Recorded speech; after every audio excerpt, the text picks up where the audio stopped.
할렐루야! 이 부활의 아침에 부활하신 주님을 찬양하기 위해 이곳에 모여든 여러분 모두에게 하나님의 은혜가 가득하시기를 바랍니다. 우리 서로 가족들과 함께 인사 나누어 볼까요? 부활의 생명이 충만하시기를 바랍니다. 부활의 은총으로 가득하시기를 바랍니다. 네, 감사합니다. 오늘 이 아침 우리에게 주시는 하나님의 말씀은 고린도전서 15장 55절에서 58절까지 말씀입니다. 제가 봉독해 드리겠습니다. 사망아, 너의 승리가 어디 있느냐? 사망아, 내가 쏘는 것이 어디 있느냐? 사망이 쏘는 것은 죄요, 죄의 권능은 율법이라. 우리 주 예수 그리스도로 말미암아 우리에게 승리를 주시는 하나님께 감사하노니, 그러므로 내 사랑하는 형제들아, 견실하며 흔들리지 말고 항상 주의 일에 더욱 힘쓰는 자들이 되라. 이는 너희 수고가 주 안에서 헛되지 않은 줄 알미라. 아멘. 오늘은 사망을 삼키고 승리하리라 라고 하는 제목으로 함께 은혜를 나누고자 합니다. 완연한 봄입니다. 봄이 되면 메말랐던 나뭇가지에 파릇파릇 새싹이 돋고 아름다운 꽃이 피고 잎사귀들이 생명에 꽉 들어찬 모습을 볼 때 사람들은 그 생명의 기운을 느끼며 봄을 기뻐하지요. 이번 봄은 벚꽃 구경도 제대로 못 해보고 벌써 벚꽃이 다 떨어졌더라고요. 그래서 얼마나 안타까운지 모르겠습니다. 어떤 성도님은 전화를 해보니까 집 가게를 왔다 갔다 하며 너무 답답한데 그 중에 유일한 낙이 가끔 한 번씩 동읍에 있는 화원을 다니는 거랍니다. 화원 속에 있는 꽃들을 바라보고 봄 식물들을 바라보면서 봄의 생명력과 봄 기운을 가득 담아 돌아오면 다시금 마음의 활력을 되찾는다는 것이죠. 꽃이 아름다운 이유는 꽃의 색깔이 아름답기도 하지만 그 꽃들이 갖는 생명력 때문이 아닐까 생각해 봅니다. 봄이 겨울을 삼키는 것처럼 생명이 사망을 삼키고 이긴 그 승리로 꽃이 피어나니까 그 꽃의 승리를 바라보며 많은 사람들은 아름답다, 그렇게 얘기하는 것이지요. 자, 오늘 부활의 생명을 예배하는 여러분의 마음속에도 이 부활의 생명으로 충만한 줄 믿습니다. 그 부활의 생명이 충만한 여러분 한 분 한 분은 또 얼마나 아름다운지 모르겠습니다. 우리 옆에 계시는 분에게 함께 인사를 나눌까요? 부활의 생명이 가득한 당신 참 아름답습니다. 요즘 미스터 트롯이라고 하는 프로그램이 끝나고 그 수상자들이 그렇게 인기가 좋대요. 미스 코리아처럼 트로트 분야의 진선미를 가리는 대회에서 수상한 이 사람들을 보면 노래도 잘하고 또 얼굴도 다 잘생겼고요, 매너도 좋고, 그래서 이분들이 대회에 참여한 이후에 이전보다 수입이 10배나 늘었다 하는 이야기를 듣습니다. 그런데 사람들이 이 프로그램과 또 그 사람들을 이렇게 좋아하는 이유는 또 다른 데 있어요. 그것은 바로 그 속에 인생 역전의 이야기가 담겨져 있기 때문이지요. 여러분도 아시다시피 트로트 가수만 해서는 생계를 유지하기가 참 어렵지 않습니까? 그러다 보니 이런 아르바이트 저런 아르바이트 전전하다가 또 누군가 사랑에 빠져 또 결혼도 하게 되고 아이도 낳고 그러면 생계가 너무 어렵잖아요.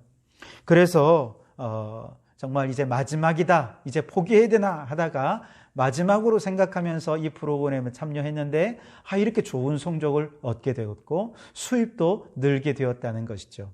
마치 마른 막대기에 꽃이 피어나는 것처럼 어쩌면 절망이 그들의 꿈을 삼켜버릴 수 있는 그런 상황 속에서 끝까지 꿈을 포기하지 않고 이제는 꿈이 그들의 절망을 삼켜버리면서 그 꿈이 꽃을 피우는 모습을 보면서 많은 사람들이 참 환호해주고 축하해주는 것이죠. 왜냐하면 그들의 인생 역전의 드라마가 바로 자신의 인생 이야기가 되기를 원하는 마음이 있기 때문에 그렇습니다. 내 안에 있는 꿈이 나의 절망들을 삼켜버리고 그 꿈이 더 확장되고 그 생명이 확장되기를 원하는 마음이 우리 모두에게 있기 때문에 그렇죠. 요즘 코로나19로 인해서 우리나라에만 사망자가 이미 200명을 넘었다고 합니다. 전 세계적으로는 10만 명의 사망자가 생겨났다고 합니다. 그러면서도 아직 코로나19 사태는 멈출 기미를 보이지 않아 얼마나 더 많은 희생자가 나올지 정말 안타까운 마음이 그지없습니다.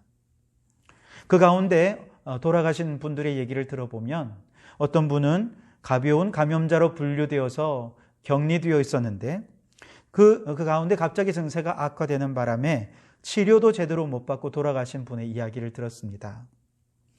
의료진 중에서도 많은 환자들의 생명을 살리고 헌신적으로 일하다가 감염이 되어서 결국 그분도 돌아가신 그런 이야기를 들으면서 얼마나 안타까운지 모르겠습니다. 여러분, 이처럼 우리는 죽음의 한복판에서 부활의 아침을 맞이합니다. 그렇기에 이 부활의 아침이 더 간절하고 더 특별합니다. 죽음을 이기고 부활하신 예수님의 부활의 생명이 온 땅을 뒤덮고 있는 이 죽음의 영을 물리치고 승리하셔서 죽음을 삼키고 온 세상에 다시금 하나님의 생명이 가득하기를 소원하게 되는 이 아침입니다. 히브리서 2장 14절 말씀에 보면 죽음을 통하여 죽음의 세력을 잡은 자 곧 마귀를 멸하시며 죽기를 무서워함으로 한평생 매어 종노릇하는 모든 자를 놓아주러 하심이니 라고 말씀하십니다. 다시 말해서 예수님은 십자가에서 죽으심을 통해서 그 죽음을 통해 죽음의 세력을 잡은 자 마귀를 멸하시고 승리하신 주님이 우리 예수님이라는 것이죠. 죽음의 공포에 사로잡혀 한평생 죽음의 종노릇하면서 절망 중에 살아가는 모든 사람들을 마귀 권세로부터 구원해 주셔서 다시 꿈꾸게 하고 다시 희망을 갖게 하고 다시 미래를 주시는 것이 바로 부활 사건이라는 것입니다. 그래서 부활은 생명이고 부활은 희망이고 부활은 미래입니다. 뿐만 아니라 부활은 승리입니다. 오늘 말씀 55절에 사망아 너의 승리가 어디 있느냐? 사망아 내가 쏘는 것이 어디 있느냐? 사망은 결코 승리할 수 없다는 것이죠. 오늘 우리가 읽지 않았지만 바로 앞에 54절에 사망을 삼키고 이기리라 그렇게 말씀하시고요. 오늘 57절에 우리에게 승리를 주시는 하나님께 감사하라고 말씀하고 있습니다. 여러분, 코로나 바이러스로 인해 전 세계가 죽음의 영이 가득 덮여있는 이때에 죽음의 바이러스를 퇴치하고 죽음의 공포를 이기고 승리하실 분이 누구이십니까? 오늘 부활하신 예수님이신 줄 믿습니다. 그 예수 부활의 생명으로 이 땅의 모든 죽음이 삼켜지고 다시금 온 땅에 부활의 생명이 충만하게 되기를 간절히 소원하며 바랍니다.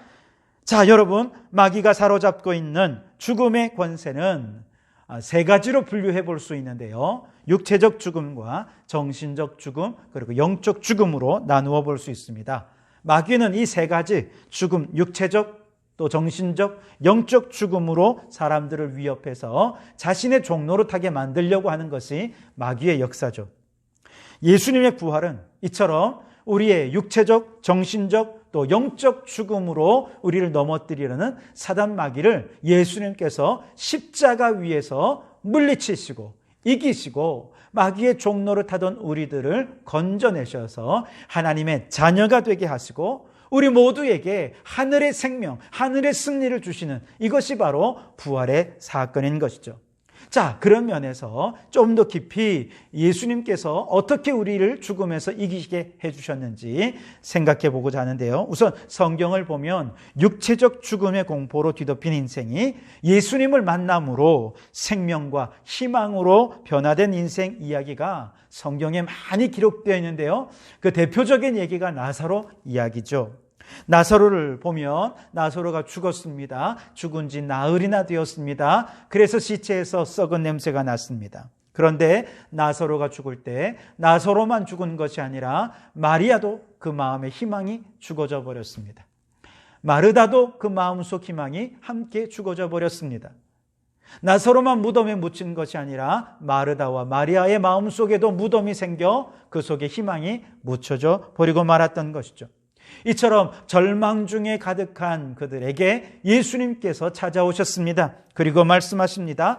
나는 부활이요 생명이니 나를 믿는 자는 죽어도 살겠고 살아서 나를 믿는 자는 영원히 죽지 아니하리니 이것을 내가 믿느냐. 그 믿음을 확인하신 후에 주님은 나사로의 무덤가로 가셔서 무덤 문을 열라 말씀하시고 이제 명령하십니다. 나사로야 나오라. 그럴 때 죽은 지 나흘이나 되는 나사로가 수의를 입은 채 살아서 무덤 밖으로 나오게 되는 놀라운 기적의 역사가 나타나게 된 것이죠. 나사로의 죽음과 함께 마르다와 마리아의 마음속 무덤의 문도 활짝 열리고 절망은 사라지고 생명의 역사가, 승리의 역사가 나타나게 되는 것이죠. 주님의 한 말씀이면 죽음도 물리치고 마귀 권세도 승리하시는 분이 우리 주님이신 줄 믿습니다. 유대 회당의 회당장이었던 야이로가 자신의 병든 딸을 고쳐달라고 예수님께 나와 간청합니다. 예수님께서 이 아이를 찾아갔을 때는 이미 그 아이는 죽은 상태였습니다. 문상으론 많은 사람들이 예수님께 말합니다. 야이로에게 희망 고문하지 말고 돌아가시오. 그렇게 무례하게 말을 하죠. 이처럼 온 집안이 죽음의 영으로 가득 차 있었습니다. 좌절과 절망으로 가득해져 있었습니다. 그때 예수님께서 야이로와 사람들에게 말합니다. 두려워하지 말고 믿기만 하라. 죽은 것이 아니라 자는 것이다. 그러자 많은 사람들이 비웃으며 말합니다. 무슨 자는 것이냐고, 죽은 것인데 예수님이라도 이 죽은 자는 어떻게 할 수 없노라고 그러면서 다들 그렇게 예수님을 비웃은 것이죠. 그럴 때 예수님께서 그렇게 비웃는 자들 다 내보내신 후에 믿는 자들만 데리고 예수님의 제자들과 야이로와 그 부인 그렇게 데리고 이 아이에게 가서 아이의 손을 잡아 일으키며 말씀하십니다. 달리다 쿰, 소녀야 일어나라. 그럴 때 죽은 아이가 살아난 줄 믿습니다. 여러분, 오늘도 주님께서 우리의 손 붙잡아 주시면 죽은 자도 살아나는 역사가 일어나게 되어질 줄 믿습니다. 여러분, 우리 주님은 부활하셨습니다. 죽음의 권세, 사망의 권세를 물리치고 승리하셨습니다. 그렇다면 오늘도 죽음과 죽음을 가져오는 모든 두려움도 그분 앞에 서기만 하면 꼼짝 못하고 한 길로 왔다가 일곱 길로 도망가는 역사가 일어나게 되어질 줄 믿습니다. 마귀는 지금도 우리를 바이러스로 우리를 삼키고 인생의 고난과 환난으로 삼키고 죽음에 대한 두려움과 불안으로 우리를 삼켜서 패배하게 만들지만 여러분, 그러한 사단 마귀를 향해 예수님의 이름으로 선포하십시오. 부활하신 예수님이 이미 사망을 삼키고 승리하셨다. 그러니 너는 떠나갈지어다. 할렐루야. 그렇게 선포하며 나아갈 때 악한 마귀는 떠나가고 승리의 역사가 나타나게 되어질 줄 믿습니다. 여러분, 이 코로나19 사태로 인하여 전 세계가 죽음의 두려움으로 가득 차 있는 이때에 여러분, 우리가 분명히 해야 될 것이 있습니다. 바로 우리 예수님이야말로 사망을 이기고 승리하신 분이라는 믿음입니다. 오늘 부활하신 예수님이야말로 죽음을 통해 죽음의 세력을 잡은 마귀를 멸하신 분이신 줄 믿으시기 바랍니다. 그 믿음으로 마귀를 향해 마귀야, 너는 삼켜졌다 선포하며 나아가면 마귀 권세로부터 승리하고 죽음의 권세로부터 승리하고 이 코로나19 바이러스로부터도 승리하는 역사가 나타나게 되어질 줄 믿습니다. 뿐만 아닙니다. 육체적 죽음뿐 아니라 절망에 빠진 인생이야말로 사실은 살았다 하는 이름은 있으나 죽은 것과 같은 인생이지요. 그러나 정신적으로 죽음을 맞이한 이들에게도 예수님의 부활의 생명이 들어가기만 하면 절망이 변하여 희망이 되는 줄 믿습니다. 여러분, 남편과 아내 사이에 끝없는 갈등으로 가득한 가정, 그런 가정은 절망밖에 없습니다. 가정이 행복하지 못하면 정말 살아있는 것 같아도 그게 산 게 아니죠. 그 가정에서 자라나는 아이들은 살아서 이미 지옥을 경험하고 있는 것과 같습니다. 사업이 도산하고 직장에서 쫓겨나고 생계가 곤란해짐으로 말미암아 다가오는 고통, 이런 인생의 막다른 골목에서 소망을 잃은 사람들 역시 정신적으로 피폐해지지 않을 수 없습니다. 경제적인 문제는 단지 경제 문제에만 국한되는 것이 아니라 사람들의 정신을 피폐하게 만들어서 좌절과 절망에 빠뜨려서 마치 필라멘트가 끊겨진 전구처럼 그 인생을 더 이상 빛나지 못하게 하고 흑암으로 빠져버리게 만들게 됩니다. 이미 IMF 때의 경제적 위기는 넘어선 지가 오래되었다고 말합니다. 세계적인 경제학자들은 이제 그 어느 때에도 경험해보지 못한 경제적 위기가 쓰나미처럼 전 세계를 덮치게 될 것이다. 그러니 이것을 잘 대비해야 된다고 경고하고 있습니다. 그래서 지금 총선을 앞두고 많은 총선 지도자들이 수십억, 수백억을 쏟아부어서 응급 환자처럼 절망에 빠진 경제를 살려야 한다, 그렇게 소리치지만 실제로 서민들은 그 응급 환자를 살리러 오는 구급차 소리도 아직 못 들어보고 있어서 더더욱 절망에 빠지는 것이 오늘 우리의 현실입니다. 그뿐입니까? 요즘 자녀들과 떨어져 홀로 지내시는 어르신들은 안 그래도 외로우신데 이 코로나 사태가 이 어르신들에게 더 치명적이다, 이런 얘기가 있으니까 바깥을 출입을 제대로 못합니다. 바깥 바람도 제대로 못 쐬요. 그러니 그냥 집안에서 하루 종일 TV를 틀어놓고 TV하고만 그냥 얘기하고 있으니까 얼마나 외롭고 답답하신지 몰라요.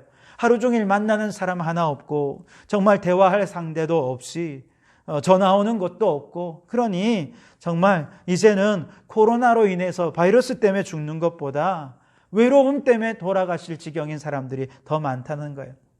그래서 이제 우리는 생각해야 됩니다. 이런 외로움에 빠져서 우울증에 빠지는 정신적인 죽음이 엄습해오는 이때에 정말 이런 가정의 절망, 경제적인 절망, 외로움과 우울함의 절망을 이기면서 승리할 존재가 누구냐? 여러분, 이것이 바로 예수님이라는 것입니다. 여러분, 에스겔 37장에 보면 에스겔 선지자가 환상 중에 골짜기를 지나는데 골짜기의 뼈가 막 널브러져 있죠. 뼈들이 다 말라져서 얼마나 흉흉한지 모릅니다. 이때 하나님께서 에스겔 선지자에게 말씀하십니다. 인자야, 이 뼈들이 능히 살 수 있겠느냐? 그러자 에스겔 선지자가 말합니다. 주께서 아시나이다. 하나님께서 너는 이 모든 뼈들에게 대언하여 이르기를, 너는 마른 뼈들아 여호와의 말씀을 들을지어다. 주 여호와께서 이 뼈들에게 이같이 말씀하시기를, 내가 생기를 너희에게 들어가게 하리니 너희가 살아나리라. 그래서 대언하였는데 뼈들이 움직이는데 뼈와 뼈들이 들어맞아 서로 연결되고 그 위에 힘줄이 생기고 살이 오르게 되고 가죽이 덮여 사람의 형상까지는 만들어졌지만 아직 생기가 들어가지 않았어. 그래서 다시 하나님의 명령을 따라서 이 에스겔 선지자가 선포합니다. 생기야, 사방에서부터 와서 이 죽음을 당한 자에게 불어서 살아나게 하라. 선포하고 명령하니까 생기가 그들에게 들어와서 그들이 살아서는데 큰 군대를 이루었다고 말씀하십니다. 여러분, 이것이 우리의 모습이 아닙니까? 우리의 가정이 마른 뼈 같지 않습니까? 이 나라와 전 세계 경제가 마른 뼈같이 널브러져 살아날 것 같지 않은 위기 속에 있지 않습니까? 외롭고 우울함에 빠져 있는 우리의 인생이 마른 뼈 같지 않으냐는 것입니다. 그러나 여러분, 이 마른 뼈 같은 인생에도 예수 그리스도 부활의 생기가 들어오기만 하면 다 살아나게 되어질 줄 믿습니다. 에스겔 선지자처럼 선포하십시오. 부활하신 예수님의 생명이 그들의 안에 들어갈지어다. 선포하며 나아갈 때 예수님의 부활의 생명으로 가득한 그들의 인생, 가정에 부활의 봄이 찾아올 것입니다. 다시금 경제가 살아나고 사업이 회생되는 역사들이 일어나게 되어질 줄 믿습니다. 모든 우울증은 떠나가고 긍정으로, 희망으로 가득한 인생이 되어질 줄 믿습니다. 여러분, 제가 막연한 희망을 얘기하는 게 아니에요. 예수님의 복음은, 오늘 우리에게 소망을 줄 수 있는 것은 그리스도께서 실제적으로 부활하셔서 우리의 생명이 되어 주셨기 때문에 그렇습니다. 그래서 여러분, 부활하신 생명을 믿으시기 바랍니다. 그리고 예수님의 부활 생명을 선포하시기 바랍니다. 그래서 우리에게 그리스도로 말미암아 승리를 주시는 하나님께 감사와 찬송이 넘쳐나게 되기를 주님의 이름으로 축원합니다. 무엇보다 영적 죽음에 빠진 사람들에게 이 부활의 생명은 정말 너무너무 절실합니다. 마가복음 10장 17절 이하에 보면 한 청년이 예수님께 나와 말합니다. 선생님, 내가 무슨 선한 일을 해야 영생을 얻을 수 있겠습니까? 예수님께서 말씀하십니다. 네가 생명에 들어가려면 계명들을 잘 지켜야 한다. 어떤 계명 말씀이 있죠? 내 부모를 공경하라, 살인하지 말라, 간음하지 말라, 도둑질하지 말라, 내 이웃에 대해 거짓 증거하지 말라, 내 이웃을 탐하지 말라. 그러자 청년이 자신 있게 예수님, 저는 어려서부터 그 모든 계명은 다 잘 지켰습니다. 그러자 예수님께서 그 청년에게 말씀하십니다. 그래도 내게 한 가지 부족한 것이 있구나. 무엇입니까? 너 지금 당장 집에 돌아가서 너의 재산 다 팔아서 가난한 사람들에게 나누어 주고 너는 빈손 탈탈 털고 나만 따라. 그러면 하늘에서 보화가 내게 있을 거야. 이 청년이 깜짝 놀라서 두 눈이 동그래졌습니다. 왜냐하면 이 청년은 굉장한 부자였기 때문이지요. 도저히 재물을 다 팔아 가난한 사람들에게 나누어 주고 빈손 들고 주님을 따를 자신이 없었던 것이죠. 결국 그대로 돌아가 버리고 말았고 영생의 문제보다 지금 당장 재물을 누리는 것을 포기할 수 없었기에 그는 영생을 얻을 수 없는 자가 되고 말았습니다. 예수님께서 그가 돌아간 이후에 제자들에게 말합니다. 재물이 있는 자는 하나님의 나라에 들어가기가 너무 어려워서 낙타가 바늘귀로 들어가는 게 오히려 더 쉬울 거라고 말씀하셨습니다.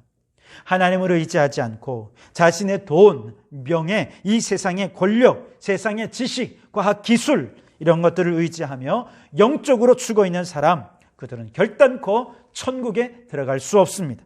오직 예수 그리스도를 믿음으로 그 영혼이 살아난 사람, 그 사람이 천국에 들어가는 줄 믿습니다. 고린도전서 15장 42절에서 44절 말씀에 이렇게 말씀하십니다.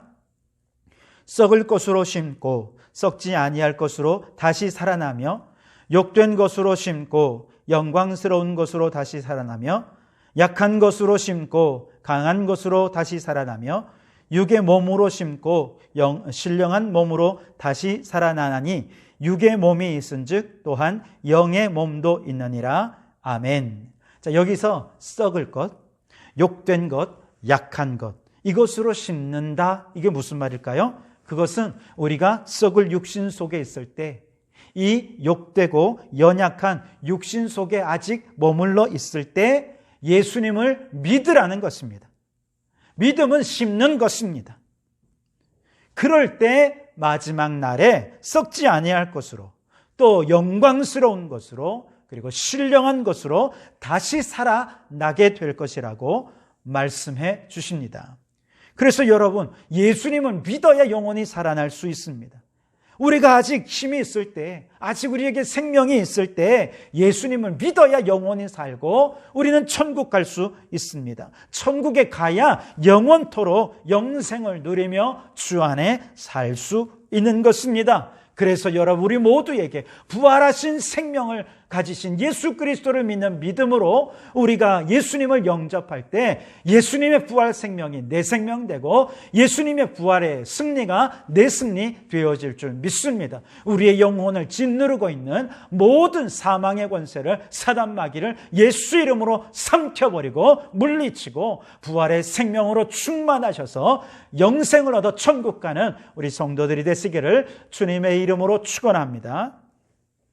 결론을 짓습니다. 여러분, 모두가 육체적으로 또 정신적으로 그리고 영적으로 어려워하며 점점 생명력을 잃어가는 이 시기에 예수님이 부활하셨습니다. 예수님은 전 세계를 뒤덮고 있는 사망의 권세를 삼키시고 반드시 우리에게 부활 생명을, 부활 승리를 선물로 주실 줄 믿습니다. 우리의 가정과 이 나라와 전 세계를 뒤덮고 있는 사망의 권세를 향해 여러분 오늘 믿음으로 선포하시기 바랍니다. 사망아, 너의 승리가 어디 있느냐? 사망아, 내가 쏘는 것이 어디 있느냐? 사망을 삼키신 예수님 이기셨다, 부활하셨다, 승리하셨다. 예수님이 너를 이기실 것이다 선포하며 나아갈 때 이 땅이, 온 세계가 부활의 생명으로 꽃피는 역사가 나타나게 되어질 줄 믿습니다. 온 세상이 그 아름다운 부활의 생명으로 살아나고 활력을 되찾는 역사가 속히 오게 되기를 주님의 이름으로 축원합니다. 기도하겠습니다. 하나님 아버지, 오늘 이 부활의 생명으로 우리에게 충만해지게 하시니 감사합니다. 너무나도 죽음의 영이 가득한 이 시대 속에 부활의 아침을 맞이합니다. 그 어느 때보다 부활의 승리가, 부활의 생명이 절실한 이때 이 부활의 생명으로 우리의 육체와 정신과 영혼을 사로잡아 사망의 권세 아래 넘어뜨리게 만드는 사단 마귀를 예수 이름으로 대적하고 승리하기를 원하오니 주여 도와주시옵소서. 예수의 이름으로 승리하는 저희들 되게 도와주시고 전 세계를 뒤덮고 있는 이 코로나 바이러스 예수님의 생명으로 삼켜버리게 도와주시고 전 세계에 다시 한번 생명의 역사가 꽃피는 일들이 일어나게 해 주시옵소서. 예수님의 이름으로 기도하옵나이다. 아멘.